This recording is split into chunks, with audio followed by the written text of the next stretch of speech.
সব বড় বড় অ্যাক্টর হব? আমি কি সালমান খান হব, না আমি শাহরুখ খান হব? আমি এসব কেউ হয়তো নাও হতে পারি। আমার এসব কোনো কিছুই হওয়ার দরকার নেই। কিন্তু যেটা দরকার ব্যক্তিগতভাবে, একটু বড় হলে আরো ভালো রিয়ালাইজ করতে পারবে তোমরা। ধরা যাক আমি একটা রেলওয়ে স্টেশনে দাঁড়িয়ে আছি, আমার কিছু কথা বলার দরকার টিকিট কাউন্টারে গিয়ে। আমি নিজেকে এক্সপ্রেস করতে পারবো, আমি স্পষ্ট ভাষায় বলতে পারবো। টিকিট কাউন্টারে কথা বললে সেই লোকটা বুঝতে পারবে আমি কি বলতে চাইছি।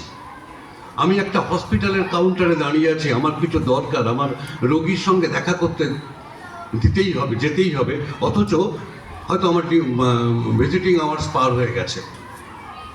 আমাকে যে করে হোক বুঝিয়ে পেশেন্টের সঙ্গে দেখা করতে হবে।